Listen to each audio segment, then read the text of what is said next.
So we get a lot of questions about this sculpture that is intended to be a mountain of all these different little scraps of a lived life with this ladder, that's the ladder from the film, climbing up to the moon.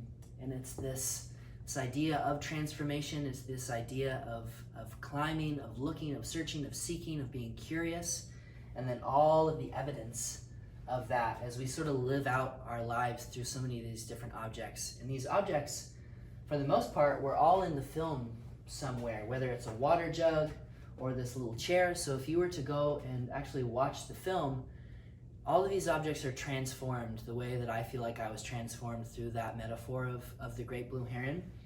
So I want you to look closely at all these and see what you see with them. And there's a couple objects in here specifically that I think are really fascinating. I'm going to show you this one up close. It's one of my favorite parts of the exhibition, as far as like a kept secret. So Laura Catherine, the dancer in the film, and she's also over in the pod in the other gallery space, and these are her ballet shoes that she used in the film, and you can actually see where her bones and her toes scraped against the ground and got all muddy.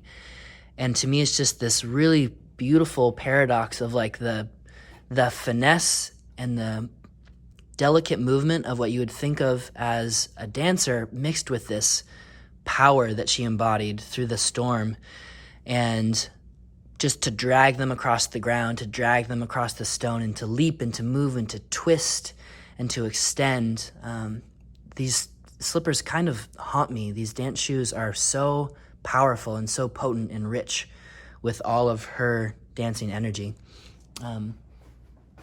Again, in this space, these objects, just to give you some more of the background, I would travel around Massachusetts in 2018 and 2019 doing research for Where the Questions Live, meeting with people, going on hikes, going for swims, and I would find these objects around, whether they was on a beach or in a creek bed somewhere or in the woods or at an antique store.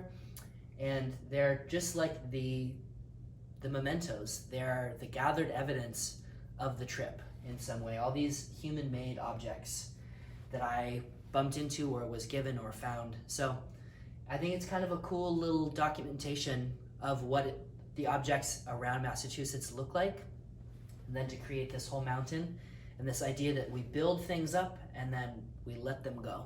And then they build up in our life and we let them go, and then we rise above them and we try and escape them, and then we are drawn back down to them. It's this ongoing interaction with these physical things that act as metaphors, that act as vessels in our life. And I want you to think, what are the different objects that are in your life, for good and for bad? What are the things that you keep with you all the time? What are the little fragments of memory that you keep on a shelf somewhere or in a box somewhere? Think of your interaction with those objects. What are they? Where do you keep them? Think of those.